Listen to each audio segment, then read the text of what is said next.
Miss হবে না আপনার পছন্দের টিভি শো। দেখুন জি5 অ্যাপে একদম ফ্রি। এখন যার কথা বলবো তিনি আমার নিজের ভীষণ প্রিয়, আমার ভালোবাসার জিদ্দা এবং আমাদের সকলের ভালোবাসার আমাদের প্রিয় জিৎ গাঙ্গুলি। যে সময়টায় মানুষ বাংলা গানের থেকে মুখ ফিরিয়ে নিয়েছিল, সেই সময় দাঁড়িয়ে তার সুরের নতুনত্বের ছোঁয়ায় শ্রোতারা আবার ফিরে এসেছে বাংলা গানের টান। কখনো পিয়ারে গানে মানুষ কেঁদেছে, কখনো পরাঞ্জায় জলিয়ারে বা উলালার তালে মানুষ নেচে উঠেছে। চিরদিনই তুমি যে আমার, চ্যালেঞ্জ, বস, রংবাজ, শুধু তাই নয়, বলিউডেও আর জিৎ গাঙ্গুলি একটি অতি জনপ্রিয় নাম। তখন বলিউডে মিউজিক করছেন এবং মাতিয়ে তুলছেন মানুষকে আরেকজন বাঙালি মিউজিক ডিরেক্টর, তিনি আমাদের সকলের প্রিয় অপরেশ লাহিড়ী। কি চিনতে পারলেন না তো? বলছি আমাদের সকলের প্রিয় বাপ্পিদার কথা, বাপ্পি লাহিড়ী।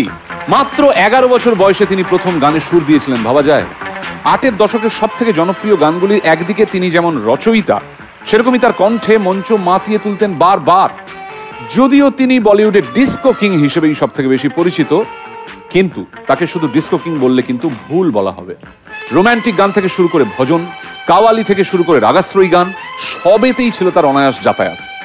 এমনকি তার বাদ্যযন্ত্রের সুরও খুব আইডেন্টিক্যাল ছিল, মানে এতটাই অন্য রকমের ছিল যে ভক্তেরা সেটা শুনেই কিছুক্ষণের মধ্যেই বুঝতে পারতেন এটা বাপ্পিদার মিউজিক। অসাধারণ এই music director, singer, lyricist, composer, তাকে এই মুহূর্তে সম্মান জানাতে বোম্বাই সে আয়া উসকা দোস্ত ডেকে নেব মঞ্চে জলি মুখার্জিকে। I am very proud to say যে আমি আমার জীবন শুরু করেছি অ্যাজ এ কোরাসে। আমি কোরাসে গান গাইতাম, আর বাপিদা আমার খুব ক্লোজ। আর বাপিদা ওয়াজ দ্য পার্সন যে আমার ফর্মেতে সাইন করেছিল। আচ্ছা, so I am glad and really honoured যে জি আমাকে এই মঞ্চেতে ওনার ট্রিবিউট গাইতে দিয়েছে। ভারতীয় সিনেমায় এমন কিছু মানুষ আছেন যারা একই সাথে খুব ভালো চিত্র পরিচালক আবার সঙ্গীত পরিচালক। তাদের মধ্যে একটি নাম বিশাল ভারদ্বাজ। তার বলিউডে জার্নি শুরু হয় মিউজিক ডিরেক্টর হিসেবে। গুলজারের ছবি মাচিসে তার মিউজিক নজর কাড়ে সকলের। পরবর্তীকালে আরো অসাধারণ সব মিউজিক তার কাছ থেকে পাই আমরা। ভারতবর্ষের মতো মিউজিকের এত ডাইভার্সিটি অন্য কোনো দেশে আছে কিনা আমার জানা নেই। আমরা হয়তো সব ভাষা জানি না, কিন্তু যখন সেই ভাষার গান আমরা শুনি, আমরা কখনো না কখনো ঠিক সেটা গুনগুন করি। মিউজিকের ভাষা এমন ভাষা যা ঠিক মনের আবেগকে স্পর্শ করে। সারা দেশ জুড়ে এত তাবড়ো তাবড়ো মিউজিক ডিরেক্টর, এত অসামান্য সব গান, তাই আজও আমাদের সমৃদ্ধ করে চলেছে।